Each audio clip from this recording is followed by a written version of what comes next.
नमस्कार, राज की बात में आपका स्वागत है। इन दिनों विपक्ष आपस में उलझा हुआ है, अपने अपने स्वार्थों में इतना अंधा हो गया कि अब टारगेट पे प्रधानमंत्री मोदी भारतीय जनता पार्टी नहीं है, बल्कि एक दूसरे से उलझ कर रह गया है। यानी टीएमसी, वामपंथी पार्टियां, कांग्रेस एक दूसरे के साथ गुत्थम गुत्थी कर रही है, तो दूसरी तरफ वामपंथी पार्टियां कांग्रेस से भी भिड़ी हुई है केरल के अंदर। लेकिन इस उलझन में सबसे ज्यादा परेशानी ममता बनर्जी की बनी हुई है। यह परेशानी चुनाव आयोग से लेकर सुप्रीम कोर्ट तक ने उनकी बढ़ा रखी है। सुप्रीम कोर्ट में एक के बाद एक सुनवाई होनी है। 18 तारीख को सुनवाई होगी आईपैक के रेड मामले पर। ईडी ने जिस तरीके से ममता बनर्जी के खिलाफ सबूत दिए हैं, लगता है इसमें भी सजा होगी, कई अधिकारियों को सजा होगी। डीजीपी को पहले ही नोटिस भेज दिया गया है जवाब देने के लिए। बंगाल की पुलिस ने एफिडेविट जो दायर किया था सुप्रीम कोर्ट के अंदर, उसमें झूठ का पुलिंदा निकला, क्योंकि जो बात बार बार कही जा रही थी कि ममता बनर्जी को प्रोटेक्ट करने के लिए वो लोग गए थे, अब ईडी ने सबूत दिए कि ये प्रोटेक्ट करने के लिए नहीं बल्कि सबूत मिटाने के लिए गए थे। हमारे हाथों से फाइल की थी और हमारे अधिकारियों के साथ बदतमीजी की, बदसलूकी की। और दूसरी तरफ अब एसआईआर की प्रक्रिया को लेकर 20 तारीख को सुप्रीम कोर्ट के अंदर ही सुनवाई है, जिस पर सुप्रीम कोर्ट ने पहले ही कह दिया था कोई भी स्टेट गवर्नमेंट एसआईआर की प्रक्रिया में कोई विघ्न बाधा न डाले। हम ये निर्देश देते हैं कि सारे एडमिनिस्ट्रेशन में जो बैठे हुए अधिकारी हैं वो भी सहयोग करेंगे, सरकार भी सहयोग करे और साथ ही राजनीतिक पार्टियां भी सहयोग करें, क्योंकि ये प्रक्रिया तो पूरी होगी, हम इसे रोक नहीं सकते हैं। इसलिए चुनाव आयोग के मामले में भी सुनवाई जो 20 तारीख को होनी है, उससे पहले चुनाव आयोग ने सुप्रीम कोर्ट के निर्देश का पालन करना शुरू कर दिया।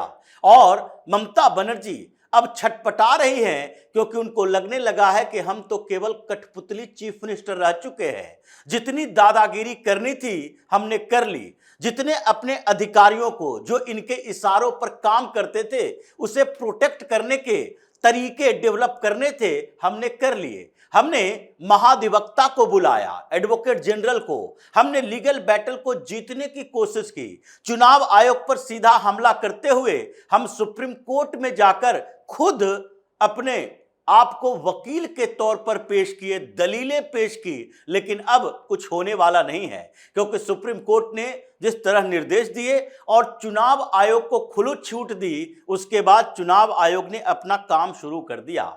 चीफ सेक्रेटरी पश्चिम बंगाल की नंदिनी चक्रवर्ती, उन्हें बुलाया गया और सीधे उनसे कहा गया है कि अगर कोई भी लापरवाही बरती गई एसआईआर की प्रक्रिया में, कुछ भी ऐसा दिखा कि आगे गड़बड़ी दिखाई पड़ रही है, हमें कहीं से रिपोर्ट आई, तो उसके बाद आपके ऊपर कार्रवाई होगी अगर आपने हमारे आदेशों का पालन नहीं किया। मतलब चीफ सेक्रेटरी भी नपने वाले हैं। जिस तरीके से ममता बनर्जी को प्रोटेक्ट कर रही थी, अब लगता नहीं है कि ज्यादा दिन तक वो चीफ सेक्रेटरी रहेगी। 28 फरवरी को फाइनल वोटर लिस्ट जारी होगा और इस बीच जो दूसरे चरण का वेरिफिकेशन है वो भी लगभग पूरा हो चुका है। 5 लाख के करीब लोगों ने अपना डॉक्यूमेंट जमा नहीं किया। मतलब जो वोटर लिस्ट से वोटरों की संख्या, फर्जी वोटरों की संख्या थी, वो बढ़कर 58 लाख से 63-64 लाख तक पहुंच गई है। और उसके बाद अब वेरिफिकेशन होगा उन लोगों का जिसने डॉक्यूमेंट्स तो दिए हैं, अपलोड भी करवा दिया, लेकिन उस डॉक्यूमेंट्स में खामियां हैं, उसका भी वोटर लिस्ट से नाम कटेगा। 28 फरवरी के बाद लगभग फर्स्ट वीक ऑफ मार्च में चुनाव आयोग पश्चिम बंगाल के चुनाव की घोषणा कर देगा और फिर तो जो आचार संहिता लागू होगा तो ममता बनर्जी की बची खुची ताकत है वो भी खत्म हो जाएगी। और यही नंदिनी चक्रवर्ती भी समझ रही हैं कि उस समय चीफ सेक्रेटरी के पद से हमें जाना पड़ेगा और आगे जो कॉन्फिडेंशियल रिपोर्ट सौंपेगी केंद्र सरकार को चुनाव आयोग कि कौन कौन से आईएएस आईपीएस अधिकारी अपने कर्तव्यों का सही तरीके से निर्वहन नहीं कर रहे थे, अपने काम नहीं कर रहे थे, बल्कि राजनीतिक टूल्स बनकर रह गए थे, उसके कारण इनके आगे का कैरियर भी ब्रेक होगा। आगे प्रमोशन तो छोड़ दीजिए, अब किस डिपार्टमेंट में जाकर सड़ेंगे ये लोग, इसको पता नहीं है। इस बात की जानकारी अभी भी इन लोगों के पास नहीं आई है।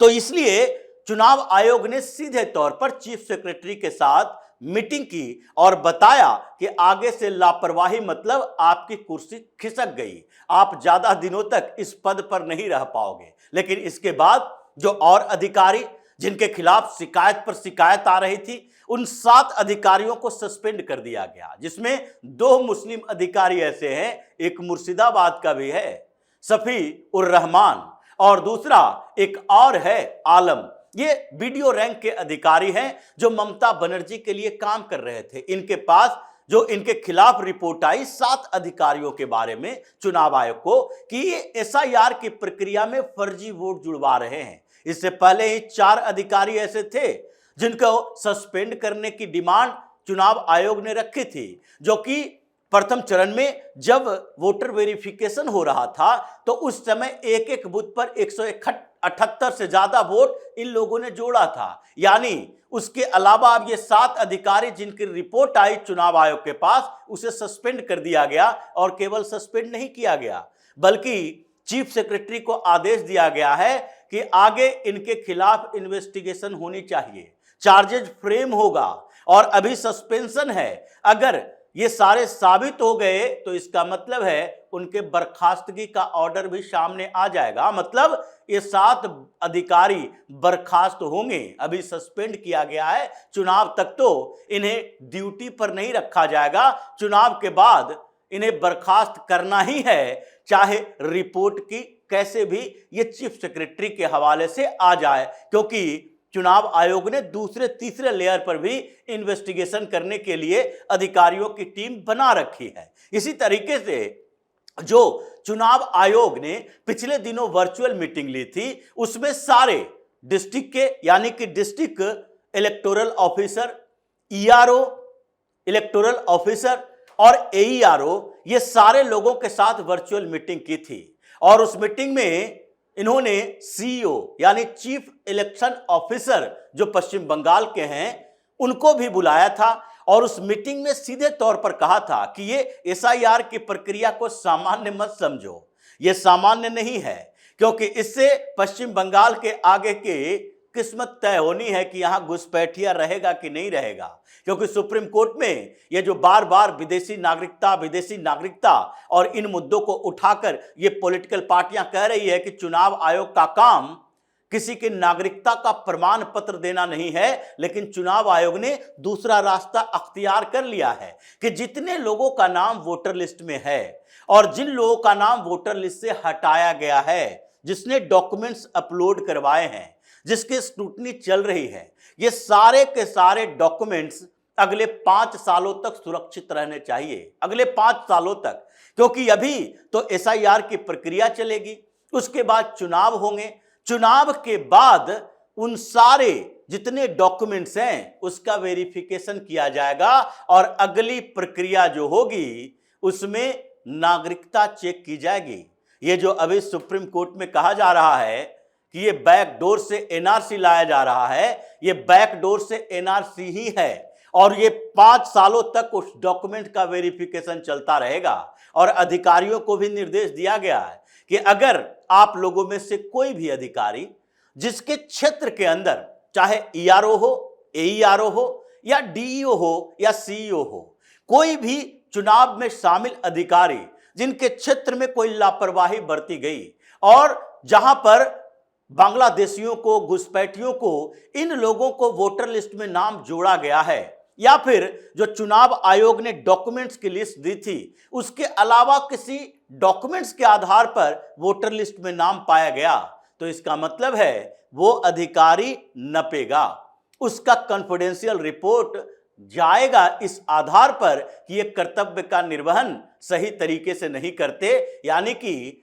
अधिकारियों के अंदर एक डर का माहौल हो गया है कि एक भी घुसपैठिए का वोटर लिस्ट में नाम आया उनकी कुर्सी, उनकी नौकरी गई। तो इसलिए ममता बनर्जी की छटपटाहट इस बात की है कि उनसे प्रशासनिक कंट्रोल, एडमिनिस्ट्रेटिव कंट्रोल जो है वो छीन लिया गया है। चुनाव आयोग ने अभी से ही उस पर कब्जा कर लिया।